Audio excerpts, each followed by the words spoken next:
Jerry Brown here with Jerry Brown Travels. Lori here. Lori, in this video, we're going to meet the millionaire next door. Wow, who's that? Andrew.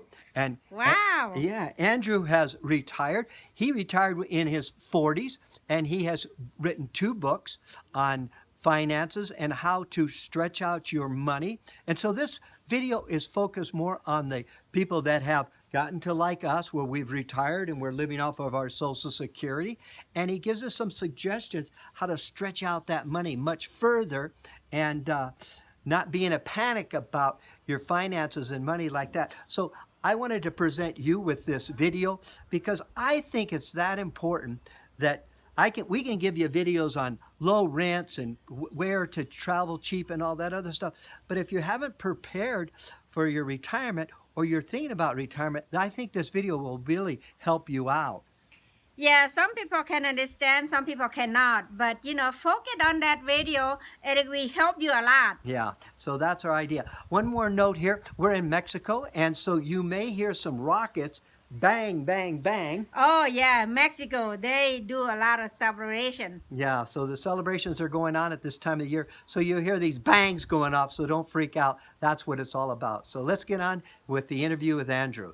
Okay. For the first time since the 1940s, Americans are reaching retirement in worse financial shape than their parents. An estimated 10 million above the age of 65 are still working.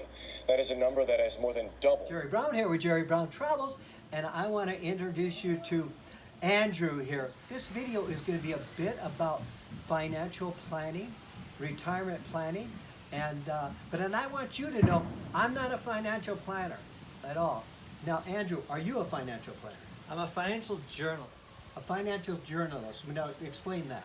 Well, I've written a couple of books. One was Millionaire Teacher in 2011. I did 2 editions of that. So in 2017, I wrote the 2nd edition of that book. And then in 2018, I wrote the 2nd edition of a book called Millionaire Expat, How to Build Wealth Living Overseas. Okay, now the reason I wanted Andrew to join us here, he has the practical experience because he's lived this life. You were able to accumulate enough wealth to retire at what age? I was 44, and we were financially independent a little bit before that. But we also like to keep busy, travel, and I write a couple of columns. Understand at a very early age, you had achieved having $1 million in your portfolio. Right. You a trust fund baby? No. Where did you get this wealth? How did you do that? Wouldn't that be nice? I was really fortunate. I met a mechanic when I was 19 years old, and I was working at a part-time job, a summer job. You were 19? Yeah, I was 19, and I was paying for my own college education. And I met a guy who was a mechanic who was a self-made millionaire. And so he said to me, look, if you learn how to master money and you learn that you need to start investing early, you can let money and compound interest work for you so that you don't have to work as hard for money. And then teaching and writing about it. So I taught a high school personal finance class. Okay. And then I ended up sort of started writing for Money Sense magazine. Uh-huh. I had a column with the Globe and Mail newspaper, which is Canada's national paper. Uh-huh. So for 5 years I wrote for them. Okay. I wrote a All column, around finance. all around finance. Canadian Business Magazine, I wrote a column for them. And currently writing a weekly column for a US-based financial service company called Asset Builder. Okay, great. Okay, so now let's talk about, this area here. We're in an expat area. We're a lot of retired. What advice would you give about the people that haven't really planned well for their retirement, and maybe they just make enough money here, just to live, but can you give us some, suggestions and stuff like that? We're not going after the young kids. We're talking about people that have retired. Right. There's planning well for your retirement, and then there's planning during your retirement. Okay. And I think it's important that we do both. And in both cases, we need to think about our households as our financial household as a business. So if you think of it as a business, Okay. track the money that comes in and track the money that goes out. So when you ask people on the streets or you ask your friends, how much do you spend each month? Most people really can't give you a definitive answer for that. So you ask them, what does it cost you for groceries? And what does it cost you for entertainment? And what does it cost you for some of the holiday trips you might take? And it's kind of just the nature of us, of people, to take a lot for granted, whereas it's very simple to track our expenses, track our income, and when we do that, we end up being a little bit more careful with it. So what my wife and I use is we just use an app on our phone, and every time we buy something, we go down to the supermarket, we come out of the supermarket, and we determine exactly what we pay, we look at the receipt, and then we enter it into our tracker, so we can always see our categories. Right.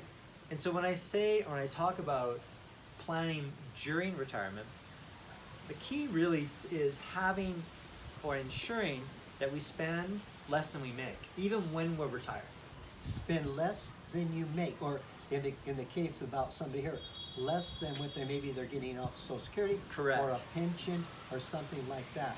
Correct. But what about the scenario is somebody only has enough money just to get by, and they can't save, or they feel they can't save? Yeah, we have those scenarios often.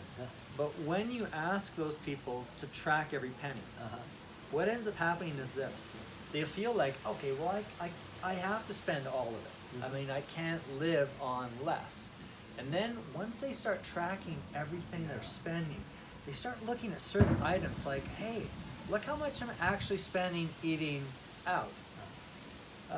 Look how much I might be spending on beer and wine. And they'll start to look at it and go, you know what? Maybe some of these areas we can cut back on. So what I suggest people do first and foremost, even if they're just living on Social Security, is to build a buffer, a financial buffer or a margin of safety. Okay. Because I've met some great people down here that live on Social Security. Right. They spend every penny, every single month.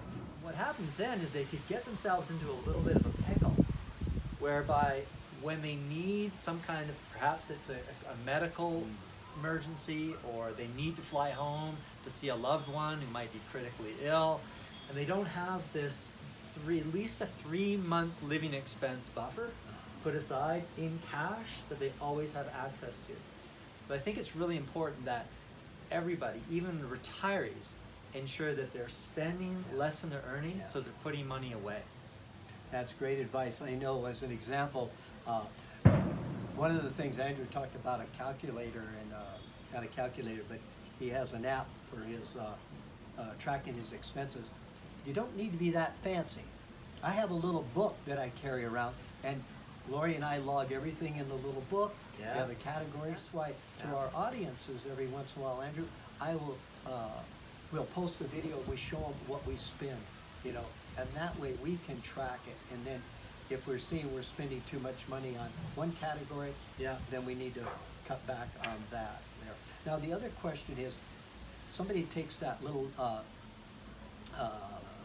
3 months worth of thing over here. Now, all at once they go, oh, you know, I would like to do something fun. You know, I hear there's going to be a trip coming up. I'm going to take out of that and buy this trip. It's a good one, yeah. The 3-month living expenses that are aside, it's not trip money. That's not vacation money. That's emergency money. So you can have another pot set aside where you save your money for your trips and your vacations, so that you don't have to go into debt for that. You have cash for that as well. Right. So it's the emergency fund is essential. It's just an emergency fund. It's not your fun fund.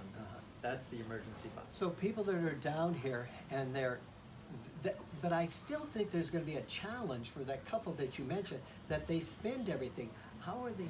Yeah, you're talking about, I'm imagining what you're saying is when you look at that budget and you say, well, wait a minute, I can save $5 here, put it in that account over here for emergency. And you're just going to have to chip away at that until you get that. And it's a comfort zone. Right. Okay, like that. So by following your budget, you can see how you can cut back. Yeah, exactly. You'll see those areas where, I mean, you'll have your value system based on it too. And Let me ask you another thing. Okay, so let's take another scenario here. Let's say a couple comes down and let's say they have their pension or Social Security or maybe both of that, and also maybe they sold a home, so they have a little nest egg over here, like that. Now, what can they do to protect this? You know, this is the golden goose. This is the one that lays the eggs. You know what I mean? To give you that extra cash flow you're going to need. What would they need to do to assure them that they don't? In other words, all at once they go, oh, I'm going to go and buy a car, and Right, then take out. right. Say you have $100,000 there. Oh, I'm going to go take a trip to Europe, and they're going to take out, $10,000 out in there. How would they be protected to be able to make that, allow that money to stretch out? So, assume you just put it in a bank account. Okay. You could end up long-term just losing to inflation over time. So that's one thing that people don't think about is inflation. So a good idea is to invest that money Invest it, okay. into a diversified portfolio of low-cost index funds. What type of a fund would you recommend? Let's say that's gonna run and it's really not gonna, they're not savvy in investing and they don't like, in fact, they don't even trust any of these financial advisors or anything else like that. But what would be a very safe, investment that they could get into without a lot of risk? Well, the important part is, when we're talking about risk, the important part is to make sure that we're diversified. Diversified, okay. Right. Now, And what does so that mean? By diversification is essentially like putting your eggs in a variety of different baskets. Now, And so- my audience there, and you're going, oh, my gosh, what was all that about? I am not technical at all. I have no ideas about financing. I've only put money in my 401k. It was all done for me. Is there a simpler way to take my $100,000 and invest it, but not, I'm a simple guy, what's a simpler way? Is there a simpler way? Actually, there is. So I'm glad you brought that up. You want to buy a single product, you could buy something like a Target Retirement 2015 fund, let's say. Okay. And so what a Target Retirement 2015 fund is within one fund, you have compiled the components, it includes the components of an international stock index, a US stock index, and a bond market index. So the entire portfolio is wrapped up into a single fund. So that would be Vanguard's 2015 Target Retirement. It comes down to withdrawing it. Good. Right? We can use something called the inflation adjusted 4% rule. So if you have a $100,000 investment portfolio, back-tested studies show the maximum inflation adjusted amount that we can withdraw from that portfolio each year is 4%.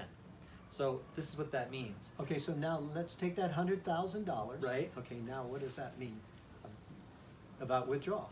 Well, 4% of 100,000 is $4,000. So in year one of your retirement, let's say, you would withdraw $4,000 from your $100,000 investment portfolio. Year two of your retirement, you can give yourself an increase to cover inflation. Likewise, year three, year four, year five. I just take it, I put it in a target fund, it will diversify, it'll do all the adjustments. I don't have to think about it.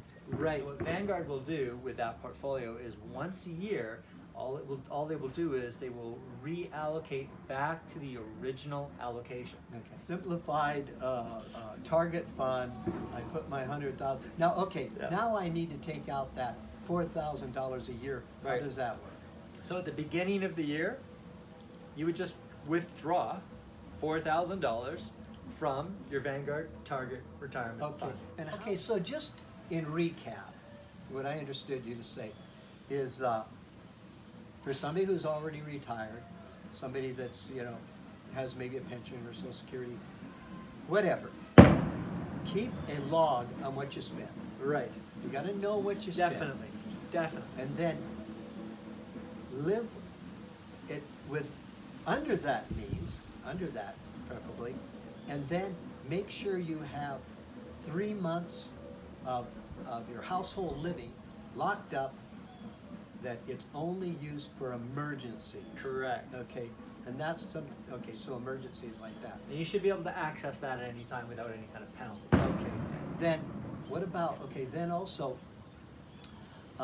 simplify by a target Yeah, Vanguard Target Retirement 2015 fund would be great for a retiree today. Okay, recommending to use Vanguard. Yeah, I do it directly through Vanguard. We keep our investment fees as low as possible because the less you pay in investment fees, Right.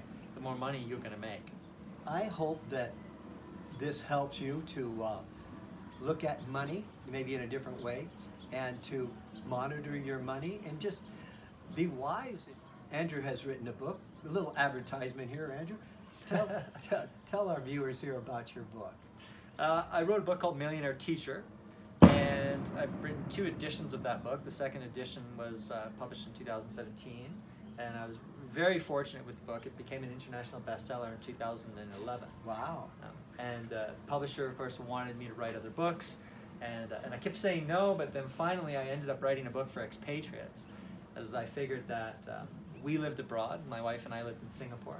We were school teachers there, and I wanted to write a book that represented the expatriate community, so I wrote a book called Millionaire Expat. Oh, that would be a good one there. Well, thank you, Andrew. Thank you, Terry. He's the greatest, and he does know his stuff. Well, now's the time to subscribe. See my picture? Just press on it, and you'll be subscribed. It's free, and you will receive a notice in your email that we have provided another video for you.